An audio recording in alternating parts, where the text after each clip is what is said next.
But Erev Pesach that falls on Shabbat does not come every year. And um, and so here's where we are. We were trying to figure out Erev Pesach falls on Shabbos, and we're going to try and deal with at least some of those issues. So, first of all, the fast of the firstborns is going to be on the Thursday night before, the Thursday before. So that's when the fast of the firstborns is. The um, the search for chametz is going to be Thursday night, and we symbolically will burn the chametz on Friday because we don't want to forget about burning chametz.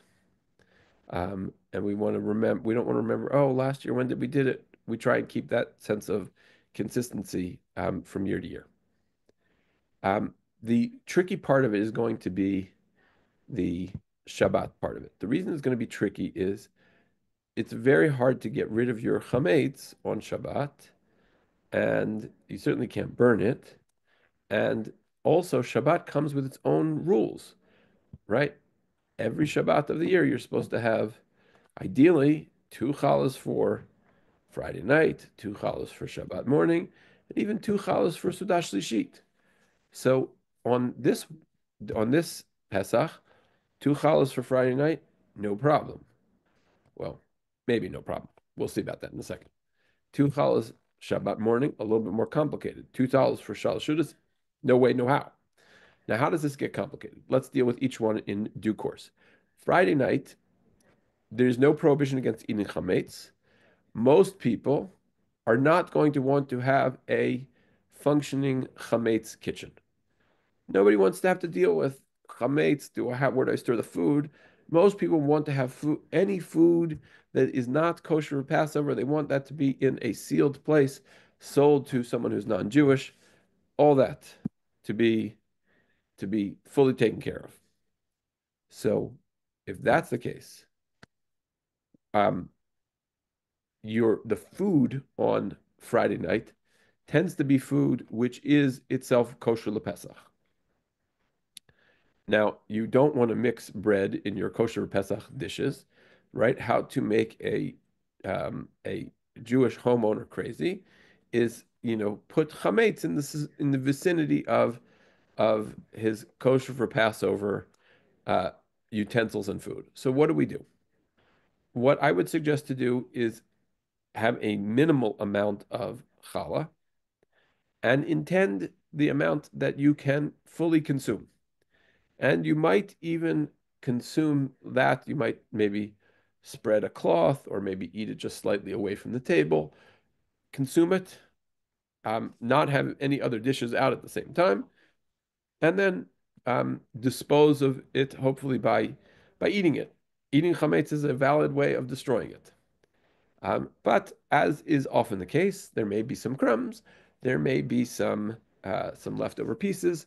So those I would suggest you. There are two ways to destroy them. One is you can spray like some kind of caustic chemical on it. Pine sol is usually a good choice because it tastes bad.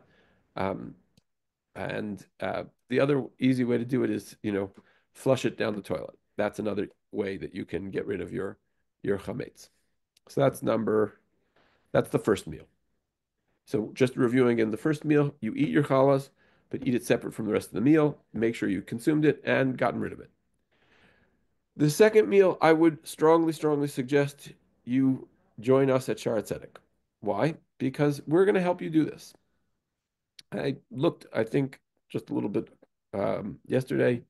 I think the last time to eat chametz is around maybe 10:57, something like that. Don't quote me on that. I'm just sort of guessing at the moment, working from memory.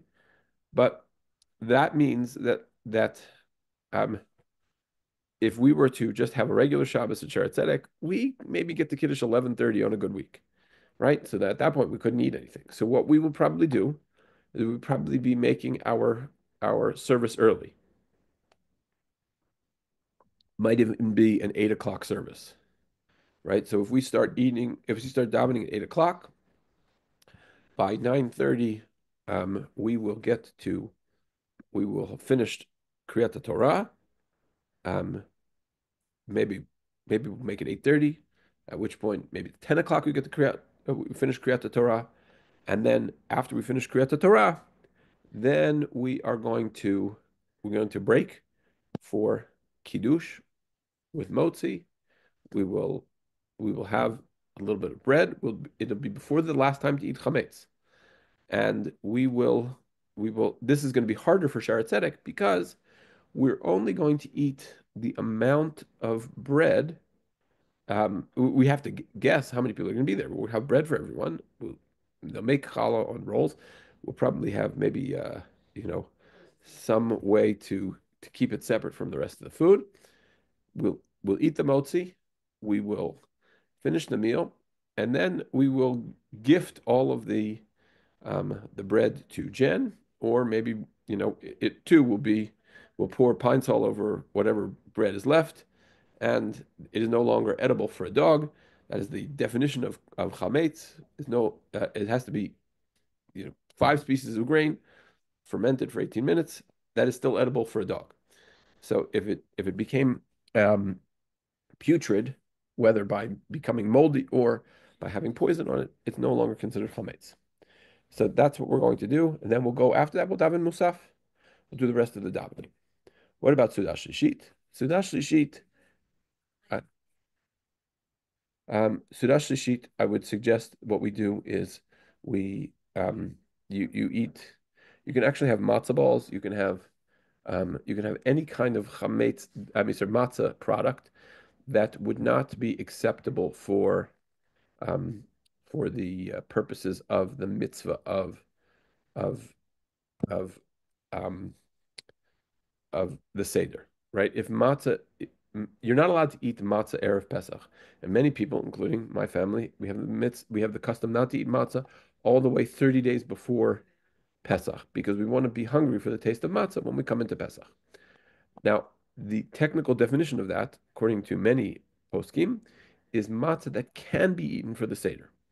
So this includes um, everything from well, actually, the matzah that cannot be eaten for the Seder that you are allowed to eat 30 days ahead of time, matzah balls, matzah kugels, things that are where matzah is boiled, baked, incorporated into other things, schnitzel with matzah meal coating, all of that is all perfectly fine for the purposes of not violating this prohibition or this custom of not eating matzah.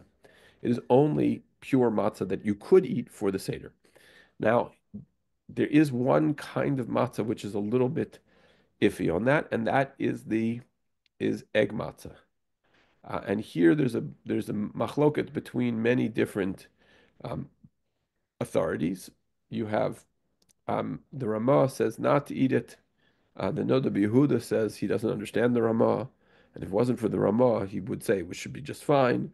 There are others, the Shulchan Aruch Harav, the Lubavitcher. First, Lubavitcher Rebbe says that it's fine to eat.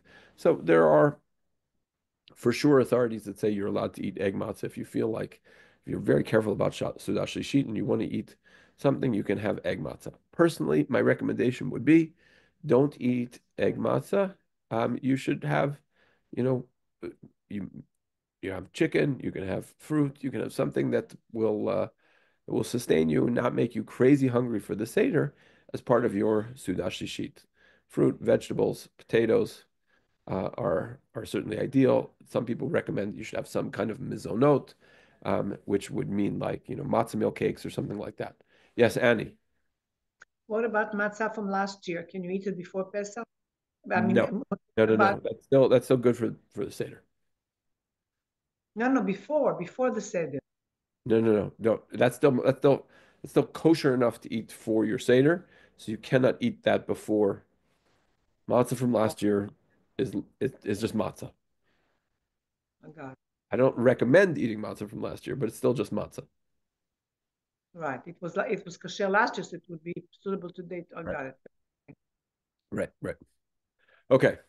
So just a quick summary of all of this, because it's a lot. Um, Fast of the Firstborn, Thursday, there will be a siyum that will exempt the firstborns from the fast.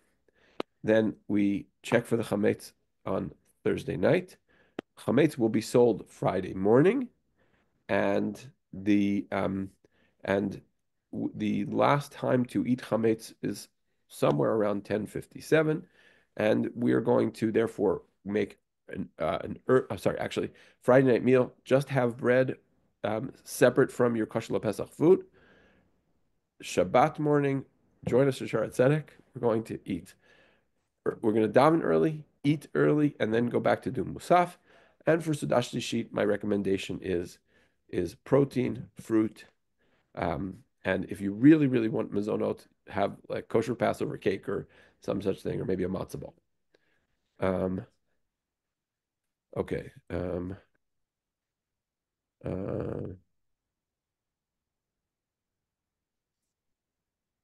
uh, Last you had Cheryl, I'm not bread. sure what your question is. Firstborns are exempt from the fast, even though it says the fast of the firstborn. They exempt themselves from the fast by participating in a siyum, a sudat mitzvah. So that they use that as to find an exemption to the fast. To be clear, it's not the strictest fast of the year. Okay, now let's moving on to getting your. Oh, let me just one other thing about Erev Pesach Shechaliot b'Shabbat. You're not allowed to set your Seder table until after Havdalah time. Now, you can also choose to, eat your Shabbat meals. This might be a very good idea if you have like a veranda or a porch somewhere to eat outside, or maybe you have different eating areas. You might want to eat your Shabbat meal in the kitchen and then have your Seder table set for Shabbat. There are different ways to approach it, but you certainly can do that. But you otherwise on Shabbat itself you cannot do any preparation for the Seder aside from studying Haggadah and learning through things. That you are certainly are allowed to do. Um, so the other thing is that you should know that you make a Havdalah in the middle of your Kiddush. Kiddush and Havdalah are joined together for that purpose, and you should light a candle that allows you to burn through all the way to Shabbat. Take say like a 30-hour candle. Make sure that you have something to transfer your light, or if you have a gas stove, you leave the stove on so you can transfer the fire and you can light your Yom Tov candles again, once again after Shabbat. And those Yom Tov candles serve as your Havdalah candles as well. Okay, so hopefully that covers all of the Erev Pesach of Shabbat things for the next 19 years. Okay, now let's go to kitchen. All right. Um, well, any questions on Erev Pesach falling on Shabbos before I go to kitchen?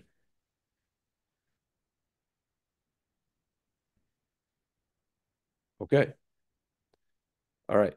So let's go to the kitchen now. All right. Now, the general problem here is that you have something that is kosher all year round. Chametz is kosher 51 weeks of the year. It's on that one additional week that we have a a problem. And so we need to kosher things. So let's start with where the Shulchan Aruch starts. There's one thing that you're not going to be able to kosher, and that is anything that is made out of earthenware or porcelain Pyrex. These are all considered um, they actually are in theory kosherable, but we're afraid that you don't have the guts to do it. So if you were to take your Bubby's china and put it back into a kiln at 800 degrees Fahrenheit, you could kosher it. We just don't believe you're actually going to do that to Bubby's china, right? So we tell people don't even try it. So that's one category that's completely unkosherable. Now, the in terms of materials, pretty much everything else is kosherable.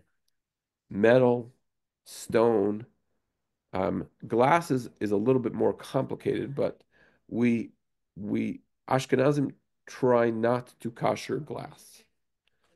There are ways in which that could be done.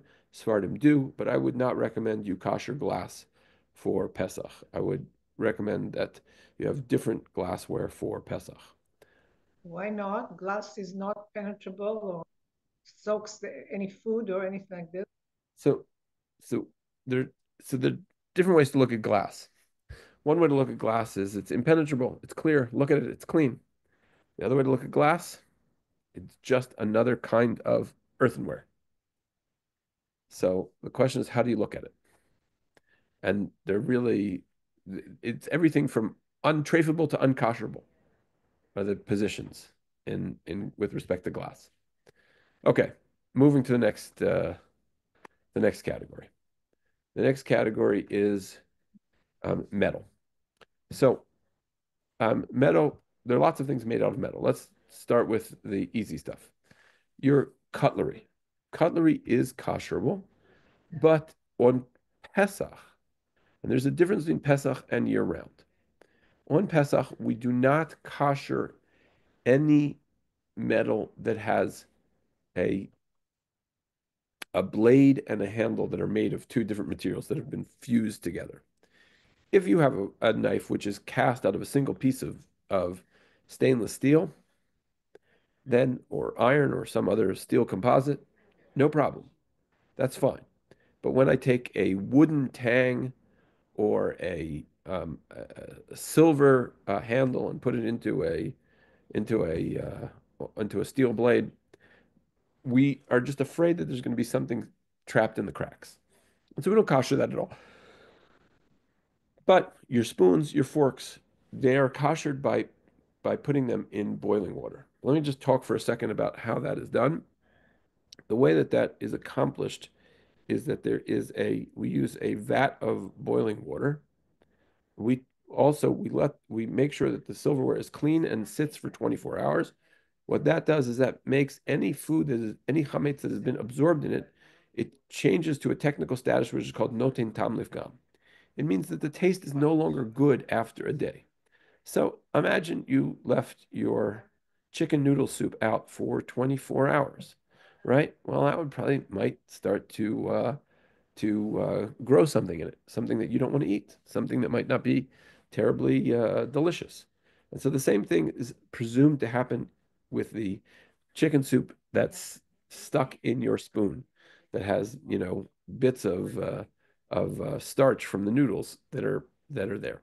So we wait 24 hours. We also put an extra precaution in. We put a little bit of soap into the water and we let that come to a rolling boil. And then you take like a laundry bag or a set of tongs and you immerse your silverware in. You take it out and you immediately run it under cold water. And then that is kosher. That's ready for Pesach. Then you have another. Um, you would make your kiddush cups kosher in the same way. And again, the knives don't work during the year. If let's say somebody traced up a knife, you for regular kashrut you're allowed to do that. It's just for Pesach we don't. And I guess that there's one other caveat with that. That's modern um, um, engineering techniques place there's such a low tolerance for gaps between the wooden handle pieces and the steel tang in the middle of it that we assume that for regular kashrus that's fine. It's just on Pesach we're extra strict. Okay, so that's silverware, metal silverware. Pots are a more complicated piece of business. The reason pots are a more complicated piece of business is because pots often have rivets, they have handles. If you just have a pot that's just a, a round object with no handle, no rivets, nothing else on it, or is a single cast of metal, then you have no problem. You have no crevices, you have no places for the chametz to hide away from you. There are a couple different ways to possibly deal with this. One is if you want to kasher your pot, you get a blowtorch and you put the blowtorch on the rivet, and then your pot will never be the same again. I guarantee it. Um, and you can burn out the chametz that's behind the rivets or behind the screws or whatever it is, and that way you can kasher it. Rabbi Yosef Tzvi Rimon has a very interesting other way of dealing with this. He says that you can take a pot, you can put it into your oven at 350 degrees. Let's do that's a sort of standard cooking temperature, and you leave it there for half an hour. Now that temperature is a lower temperature of koshering, which is called libun kal, and then you can do the hagala, then you can do the immersion. You can boil water in it, and you need to boil it such a way that the water comes over the top. The old traditional way to do that is you take a stone, you put it on the stove, you heat it up, you put the stone in, the stone makes it boil over because of the water displacement and the extra heat from the stone. Another way to do that is, I heard this from Rabbi Moshe David Tendler. He said you take an old-fashioned urn, the kind that sits on, not urn, teapot that sits on the stove. Let the water in the teapot boil, and then you immerse the teapot into your pot, and it boils over. Now, at that point, again, also you put a little bit of soap in there to make sure that any chametz that comes out doesn't get absorbed back in. At that point, your pot is now kosher. Again, that comes with a caveat that the pot was clean beforehand. If your pot was dirty beforehand, none of this works. You need to start with a clean pot. I should have said that at the beginning. Start with a clean pot, start with clean silverware. It doesn't work if things aren't clean. Um, my real recommendation, though, is it's very hard to actually functionally kosher pots. And I would say go to IKEA, buy buy something super cheap for Pesach. That is really the best way to handle it. Um, um, okay, so we dealt with pots. Just one word about kiddush cups. Kiddush cups don't really need to be koshered because most of the time you're putting cold things into your kiddush cup. And even when you wash them with soap. And even if there's hot water, usually there's soap in it. But the custom is to still kosher our kiddush cups. There's maybe a difference between a kitchen which is kosher lePesach and a Pesadika kitchen, and that is we work extra hard to make sure that the kitchen is kosher for Passover. Um, okay, so we've done the pots, we've done the kiddush cups, we've done the silverware. You might need to get separate knives for Pesach because those will not be able to be koshered unless, again, they come from a single cast of one formed piece of metal. Okay. Next most important thing is the stove. Stoves come in three varieties. There's, well, maybe more than three. There's gas, there's electric, there's induction, and um, there is um, electric glass covered. Okay, so the the way that you deal with the gas is the easiest one. You take your largest pot, make sure that the pot is wide enough so that the flame disperses to the full side of your metal grate. Put water in that pot and let that go um, um, to heat for half an hour. And at that point, again, start with a clean grate. But at that point, whatever chametz is stuck to your grate is going to be burnt out through the process of heating. We assume that the way that it was absorbed is the way that it's expunged. Similarly, an electric stove, an old-fashioned electric stove, you turn them on and they glow to red hot. That heat is good enough to kosher. Glowing was in the olden days, getting metal to glow, that was how you knew that you were nothing else was no chametz was surviving that. Then the last stage is glass covered. Glass covered are harder because the recommendation again is pretty much the same. Clean the glass, turn them on, let them glow for about half an hour. I would do them in series, not all together, so that you don't have too much heat. And then while the stove is off, I would pour hot water onto on the glass areas. Um, that way, essentially, you're koshering those in between areas in the same way that you koshered that you made them treif. So let's just say I was cooking my spaghetti. and I pulled the spaghetti out of the water and I dripped on the glass cover, right? That's called Eroy. That's called pouring of hot water.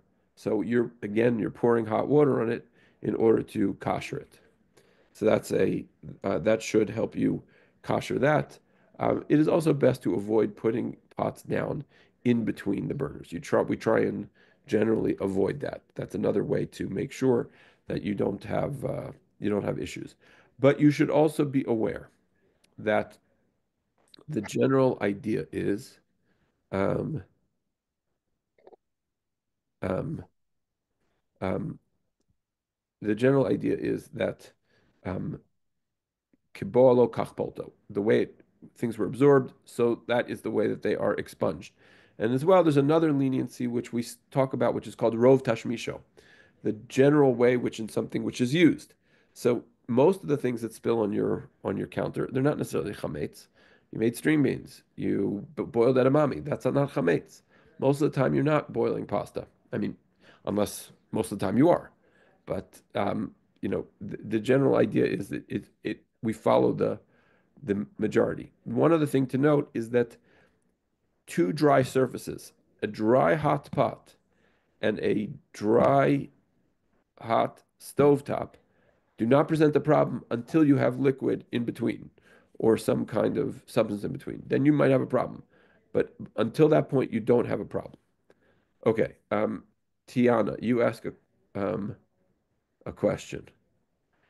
Can you have a pot on when it's or 30 minutes? Maybe explain your question.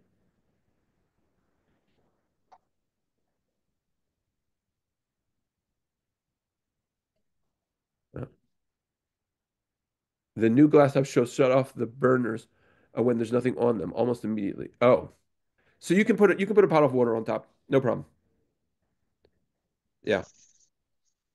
Same thing with the induction burners. You can put a pot of water on top and kosher it that way. Um, um, okay, another question.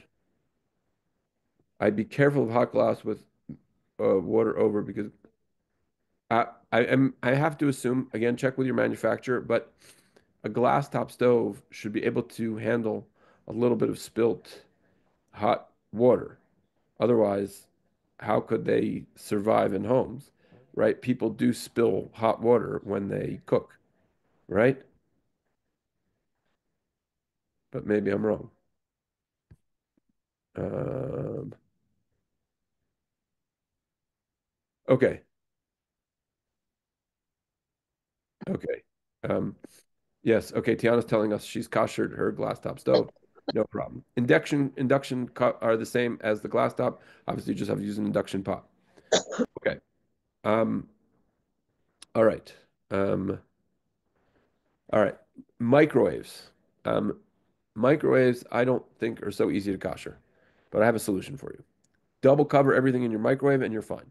Just general rule, things which are double covered, that's how your airplane food gets koshered, right? Two wraps of tinfoil. Obviously, don't use tinfoil in your microwave, but you can use a paper bag. You can put something in a Tupperware inside a paper bag and you're fine. That's how I would kosher your microwave for Pesach. Um, trying to okay, let's just do surfaces and we'll go over kitchen surfaces and I think that's all my voice is going to let me do for tonight. Okay, kitchen surfaces. Your If you have a plastic top for mica top, we generally don't kosher those, we cover those.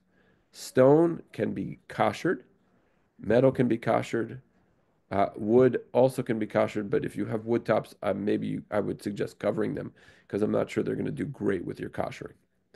But the the stone tops works like this. There's two ways to do it. Number one, you can heat up a pot of boiling water, put a little soap on it, and again, same rules. Everything starts clean. Wait 24 hours in between, and pour over your hot water, sort of making sure you hit all the surfaces with the hot water, and then it becomes kosher at the end of that. Another way to do that is to take your clothes iron, and I've done this, and they're meant to become in contact with water. And you run it over, and as you feel the boiling underneath the iron, you know that you have hit every spot with boiling water. That's in the halachic terms, that's known as Evan Meluban.